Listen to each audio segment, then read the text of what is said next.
Caleb was driving along the narrow dirt track when he saw them.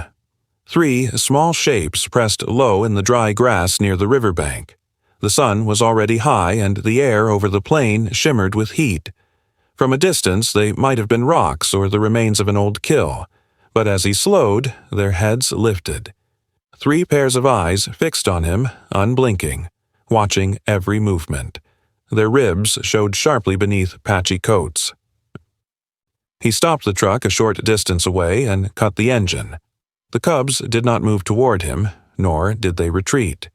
They stayed low, huddled close together, their bodies touching as if to hold on to whatever warmth or comfort they could find. A breeze carried the faint sound of their breathing, shallow, uneven. In healthy cubs, movement is constant, playing, exploring, chasing. Here, there was only stillness. Caleb scanned the plain for any sign of an adult. The bank of the river curved away, bordered by a thin line of acacia, and beyond that the land opened into pale grass and scattered shrubs. It was empty. No lions moved in the distance, no shapes broke the horizon. He waited several minutes, watching for the flick of a tail or the shift of a shadow. There was nothing. The cub's eyes followed each flick of his hand, each turn of his head. When a bird passed overhead, they looked up, but their bodies did not lift from the ground. Their tails were still. Hunger had slowed them. Without their mother's milk or the scraps from her hunt, their strength would drain quickly in this heat. Caleb opened the door quietly, stepping down into the dust. The cubs tensed. The smallest shifted behind the others, its ears flat, its belly close to the ground. He stopped where he was, keeping his voice low, letting them see he was not closing the distance. "It's all right," he said softly, the words more for the rhythm than the meaning. He took a slow step forward, then another, his boots pressing into the brittle grass. The nearest cub's head lowered slightly, eyes locked on his. It was a warning without sound. Too tired to run, but not ready to trust. Caleb respected the space. He crouched where he was, his arms resting loosely on his knees, simply watching. Minutes passed this way, the sun burning down, the air heavy. The cubs shifted slightly, one pressing its face against the flank of another. The smallest gave a faint, high-pitched whimper, quickly swallowed by the heat. Caleb's eyes returned to the horizon again, scanning for the mother. No movement, no sound but the low rustle of the grass. The stillness was more telling than any call. Cubs this young do not stay alone unless something is wrong. If their mother had been hunting, she would have returned within hours. If she had moved the rest of the litter, these 3 would not have been left exposed so close to the riverbank, where crocodiles sometimes came up to rest. Caleb's training told him to observe, to wait, to avoid interfering unless there was no other option. But here, with the plain empty and the cubs' bodies showing the slow collapse of hunger, the line between patience and loss felt thin. If no adult returned by evening, the chance of survival would fall sharply. A gust of wind stirred the grass, carrying the smell of water and the faint tang of dust. The cubs turned their faces into it, as if searching for a scent they knew. Caleb remained still, the decision settling in him without words. For now, he would keep watch. If the mother returned, she would take over, and this would end in the way nature intended. But if she did not, the next move would be his, and it would mean stepping into the life of the pride in a way no ranger ever takes lightly. The cubs lay back down together, eyes half closed, their breathing steady but thin. Caleb stayed in the heat, eyes on the horizon, knowing that every minute without her made the choice clearer.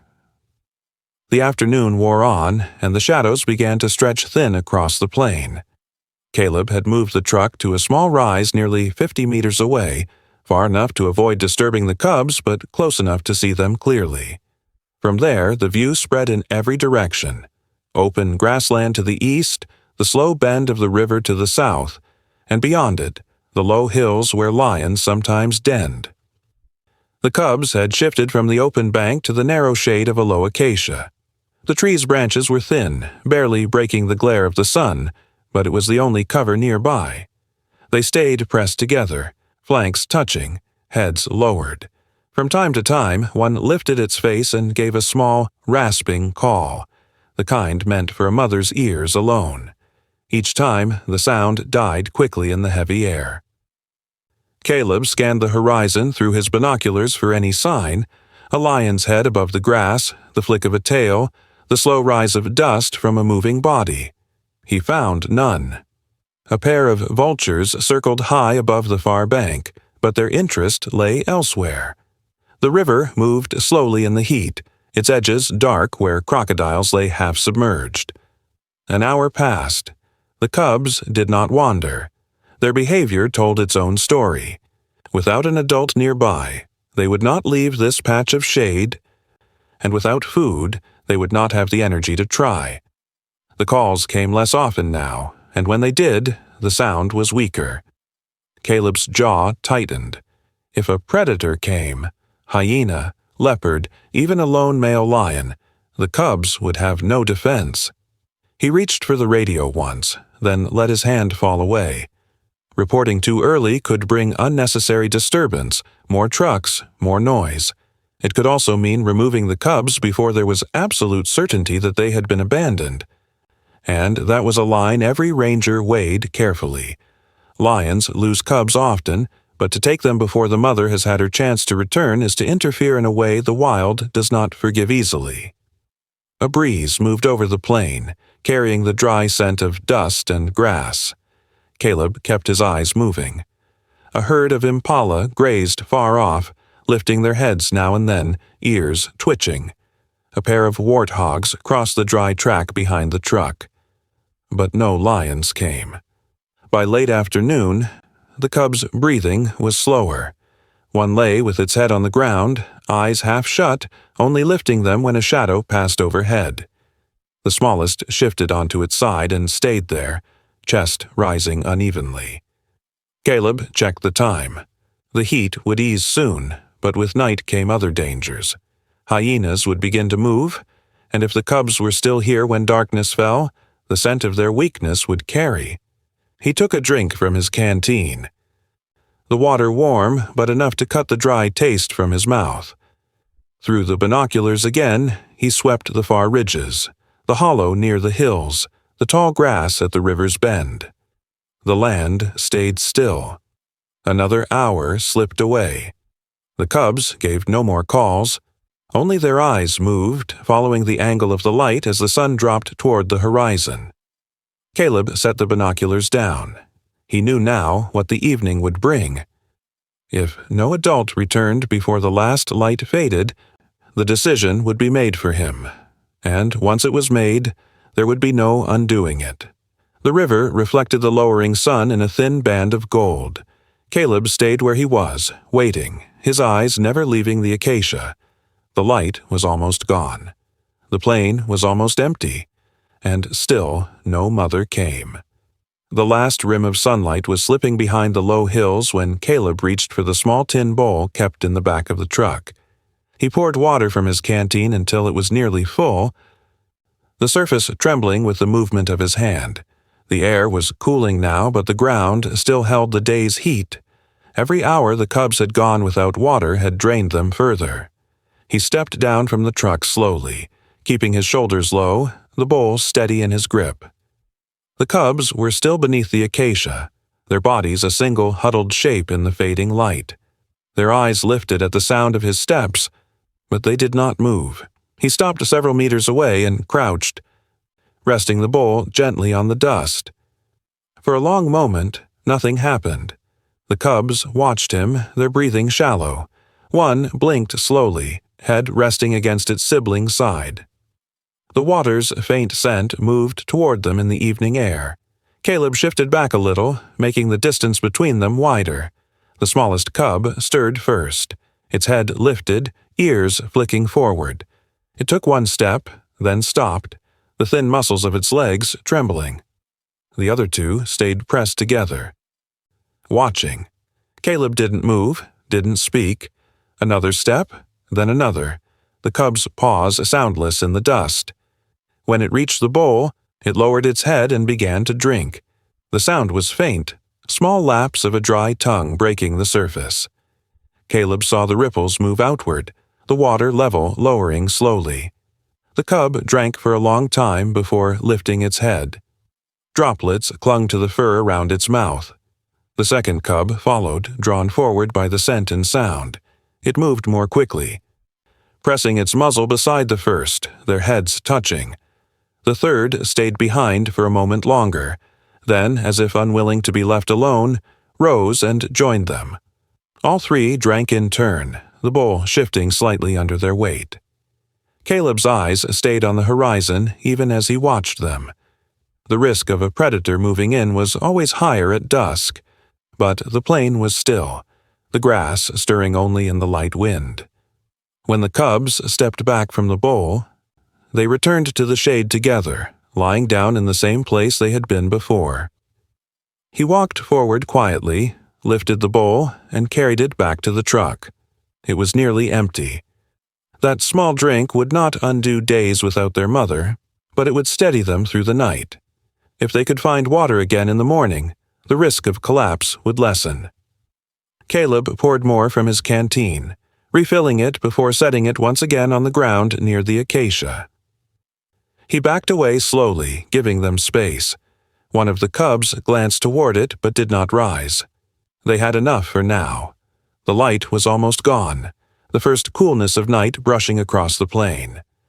Caleb knew they could not survive on water alone. Without food, the weakness would deepen. But for this moment, their breathing was steadier, their bodies less tense. It was the first relief they had felt in days, and it was enough to carry them into the darkness ahead.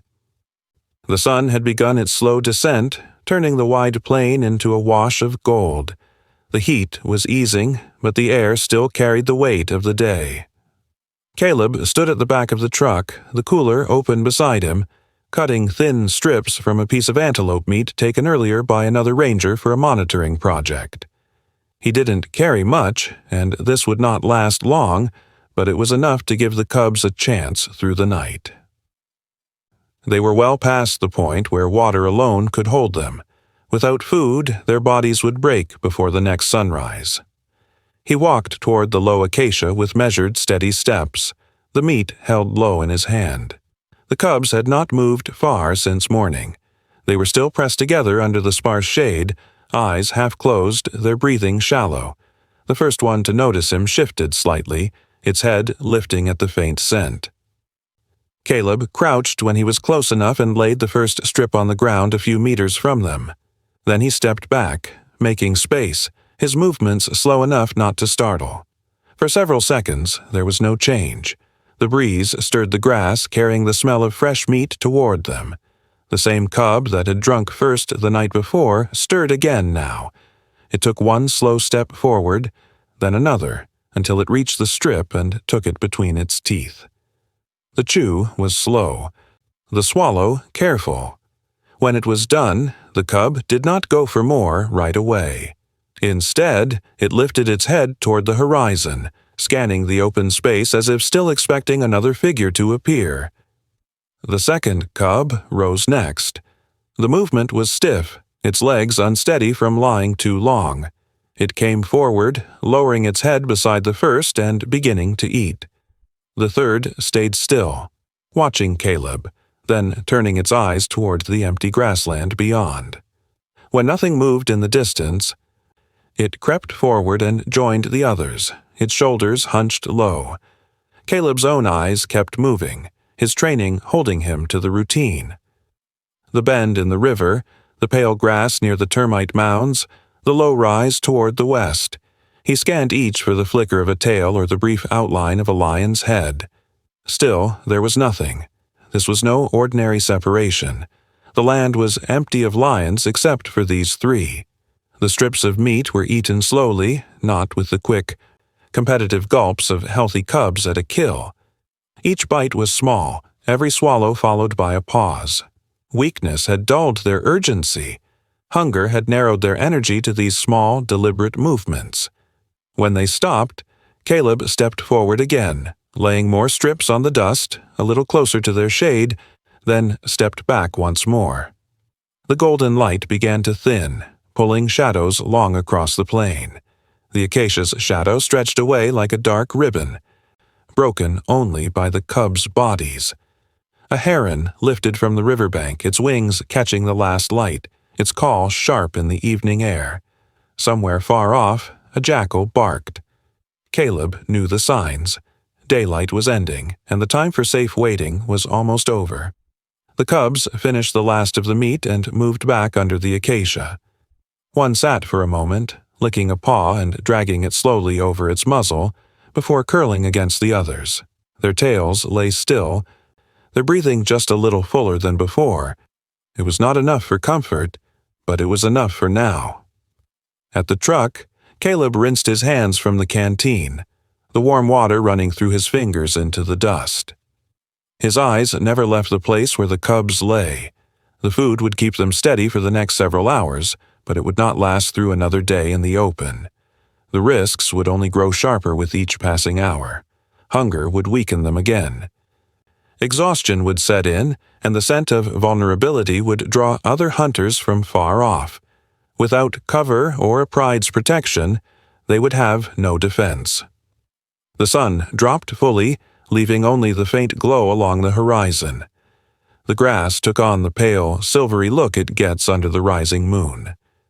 Caleb leaned against the side of the truck, the cooler closed now, his mind already on the morning ahead. Tonight, he would watch as he had before. But if no mother returned by first light, he knew what had to be done. And once he made that choice, there would be no going back. The last of the light was bleeding out of the sky when Caleb moved from his place beside the truck. The plain had fallen into that strange quiet that comes just before full dark, when the air feels heavier and every sound travels farther. The cubs were still under the acacia, their outlines barely visible against the dim ground. They had eaten, but the small meal had only slowed their decline. If they stayed here, the night would strip away what little strength they had left. He opened the back of the vehicle, the hinges groaning softly. Inside was a folded, sun-bleached blanket, kept for cold mornings or injured animals. Caleb spread it out across the floor, the worn fabric sagging slightly in the middle. The smell of the truck, dust, old canvas, and faint oil, drifted into the air. He stepped back, keeping the tailgate open, and let his voice carry gently toward the tree.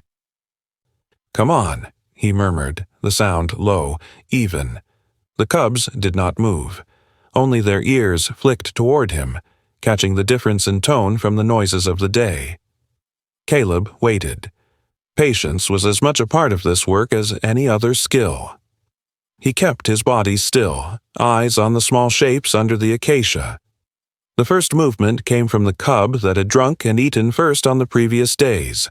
It rose slowly, shaking out one leg before stepping into the open. The other two watched, their heads lifting as it crossed the short distance to the truck. When it reached the tailgate, the cub paused, nose lifting to take in the smell of the blanket. Its claws scraped faintly on the metal as it stepped up. Inside, it circled once before lowering itself onto the fabric. The second cub followed, less certain, stopping halfway to look back at the tree before continuing. It climbed in, pressing its body against the first. The third stayed longer under the acacia, its head turning toward the horizon as if waiting for a sign that still hadn't come. Caleb felt the weight of that hesitation. Every ranger was taught the same principle.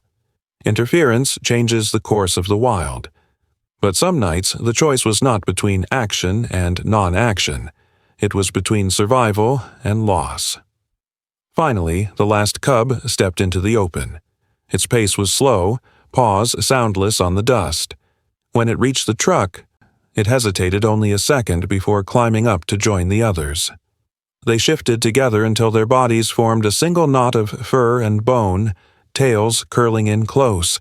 The sound of their breathing filled the small space at the back of the vehicle. Caleb closed the tailgate partway, leaving it ajar for air. He moved to the driver's seat, starting the engine without a rev, the sound low and steady. The road back to the reserve's outpost was rough in places, but the night air would keep the cubs cooler and the blanket would soften each jolt. As the truck began to move, the acacia faded into the darkness behind them. Out here, the rules were made for balance, for keeping the wild whole. But tonight he had stepped across one. Taking them in was not the standard path, yet leaving them under that tree would have been no path at all. The headlights caught the dust ahead, turning it pale against the dark. Behind him, the cubs stayed still, their breathing steady, the faint sound almost lost in the hum of the road. Caleb drove on, knowing that what he carried was more than just 3 young lions. It was the thin margin between their night ending here or beginning somewhere else. The drive back to the reserve outpost took nearly an hour, the road narrowing in places where grass pushed in from the edges. The night was clear, the air cooler now, and the engine's low hum was the only steady sound. Behind him, the cubs lay quiet on the blanket, the faint rhythm of their breathing letting Caleb know they were still holding on. When the lights of the outpost came into view, they glowed softly against the darkness, a few scattered buildings surrounded by fenced enclosures used for temporary care. Caleb eased the truck to a stop near the small holding pens at the far end of the compound. These were built for short-term shelter, a safe place for animals injured or found in distress until they could be returned to the wild or passed to larger facilities. He stepped to the back of the truck and lowered the tailgate. The cubs stirred, blinking against the sudden wash of light from the nearest lamp. Caleb waited, giving them a moment to adjust, then lifted the blanket's edge. One by one, the cubs stepped down, their paws making almost no sound on the packed earth. He guided them toward an open pen lined with straw and a low wooden shelter in one corner. Inside, a large bowl of water had already been set out by one of the reserve staff. Caleb added a smaller basin, filling it halfway to make it easier for them to reach. From a sealed container, he placed strips of fresh meat on a flat stone at the center of the pen. The smell drew them quickly. This time, there was no hesitation. The first cub began eating almost at once, tearing at the meat with more force than he had seen in the field. The second joined immediately, their heads lowering side by side. The third circled once, drinking deeply from the water bowl before settling in to feed. Their movements were faster now, the dullness of the past days lifting slightly as the sharp edge of hunger eased. Caleb leaned against the pen's wooden rail, watching each small sign, the more deliberate tearing of meat, the shift from stiff, cautious steps to smoother ones, the faint twitch of tails as they drank. It was only the first meal in a long recovery, but already the difference was there. He poured more water into the large bowl, making sure it stayed full, and checked the corners of the shelter where they might rest. The straw was dry, the space warm enough to hold off the chill of the night. He would return before dawn to see how they had settled, but for now they had safety, food, and water, the 3 things they had been without for too long. Outside the pen, the night sounds were different from the plains. Here, the call of a nightjar carried over the hum of the generator, and somewhere farther off, the soft bark of a distant zebra. Caleb stayed a few minutes longer, letting the cubs eat without feeling watched. When the meat was gone, they moved toward the shelter almost in unison. One lay down first, curling into the straw, and the others pressed in close until they were a single shape again. Their eyes were heavy now, the last of the day's strain giving way to a rare, deep rest. Caleb closed the pen gate quietly and walked back toward the main building. He knew the days ahead would decide everything, whether these cubs could regain the strength to rejoin a pride, or whether their survival would depend entirely on human care. For tonight, the question could wait. For tonight, they were safe, fed, and warm. And for the first time in days, that was enough. By the 4th morning at the outpost, the cubs' movements had changed. They rose from the straw quickly when food was brought, their steps surer, their bodies filling out. The sun no longer found only the sharp edges of their ribs. They played in short bursts now, batting at each other before returning to rest in the shade. It was enough for Caleb to know the time had come to look beyond the fences. If their mother still lived, the best place for them was with her. He left before dawn, the sky only just lifting from black to pale gray. The air was cool, carrying the scent of dry grass and the faint dampness from the river. Caleb drove toward the low hills to the west, where prides were known to den during certain seasons. His binoculars and tracking book lay on the seat beside him, a long, practiced routine settling into place. In the first stretch beyond the outpost, he found nothing, only the marks of zebra and antelope in the dust. A little farther on, near a cluster of thorn trees, he spotted faint tracks. They were not fresh, but the size and spacing told him they belonged to adult lions. He stepped from the truck and followed on foot, careful not to crush any new signs that might appear ahead. The trail curved toward the base of the hills, the prints overlapping where more than one animal had passed. Caleb found a clearer set in a patch of softer soil, the pads distinct. Beside them, smaller prints, less defined. Young lions, but older than the cubs at the outpost. He marked the direction in his notebook, then continued. By mid-morning, he crested a ridge and scanned the slope below. A small group of lions lay in the open, 6 in all, the pale light catching their coats. They were scattered in the loose way of animals resting after a hunt. Through the binoculars he studied each one, the curve of a shoulder, the lay of a tail, the distance between them. Then he saw her. At the edge of the group, a lioness rested with her forelegs stretched forward. When she rose briefly to adjust her position, her weight shifted unevenly. The limp was slight but clear. Caleb noted it in his mind, the kind of injury that could slow a hunt and leave young behind if the pride moved on too quickly. He lowered the binoculars, his thoughts narrowing to the possibilities. If this was their mother, the cubs might still be recognized and accepted. But the gap of days mattered. Too long apart, and even blood ties could fail to bridge the change.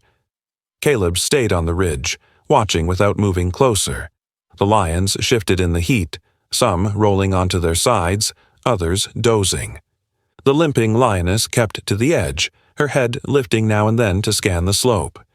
He imagined the cubs at the outpost, the way they pressed together to sleep, the way they paused between bites to look toward the horizon.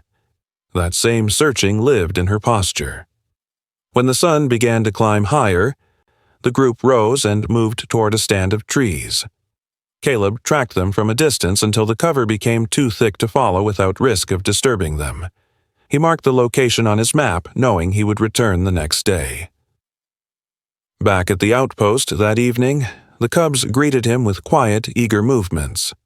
He crouched beside the pen, letting them settle again near the water bowl. If the lioness beyond the hills was their mother, the days ahead would decide everything. If not, the search would continue until the right pride was found, or until the wild itself made the choice. The light was still soft when Caleb stepped out from the outpost building, the sky holding the pale tones of early dawn. A thin mist lay over the grass, lifting slowly in the cool air. He walked to the far pen where the cubs were already awake, their bodies moving restlessly in the straw. Today would decide everything. Beyond the low rise a few kilometers away, the lioness with the limp was waiting, kept in sight by the reserve's quiet monitoring team since the day he had found her. Caleb unlatched the pen gate and let it swing open. For a moment, the cubs stayed where they were, ears pricked, eyes fixed on the open space. Then the first stepped forward, followed by the others, their tails low but moving. He led them toward the truck, the blanket laid out in the back as before. They climbed in without coaxing, curling together for the short drive. The track to the meeting place wound between clusters of thorn bush and patches of pale grass. The sun edged higher, burning away the last of the mist. In the distance, the figures of two rangers stood waiting at a safe distance from the lioness, their silhouettes still in the calm air. She lay in the open, head high, eyes locked on the approaching vehicle. Caleb stopped well back, cutting the engine. The cubs rose at once, noses lifting toward the scent that carried across the space. He lowered the tailgate and stepped aside. The first cub leapt down, landing lightly, followed by the others. They hesitated only a breath before breaking into a run. The lioness stood, her limp visible as she moved forward to meet them. She lowered her head, sniffing each cub in turn, her muzzle brushing their necks. One pressed itself against her leg, another tucked briefly under her chest. She made no sound. Only the slow sweep of her tail and the deep stillness of her body showing her acceptance. Without pause, she turned toward the line of tall grass beyond the clearing. The cubs fell beside her, their small forms keeping close to her flanks. They did not look back. The group moved steadily, the grass parting ahead of them, closing again as they passed. Caleb watched until their shapes began to fade, first into the pale gold of the grass, then into the shadowed folds of the land. The space they had left behind felt larger now, quieter. He could still hear the faint rhythm of their paws against the earth, even after it was gone. The rangers by the trees nodded once before turning away, leaving the place to the wind and the waking birds. Caleb stood a moment longer, his hands resting loosely at his sides. The cubs had returned to the wild, where the days ahead would bring the full weight of survival. He started the engine only when the grass ahead lay still. As the truck turned back toward the outpost, the sun broke fully over the horizon, washing the plain in light. The sound of their paws stayed with him, as steady and certain as the road beneath his wheels.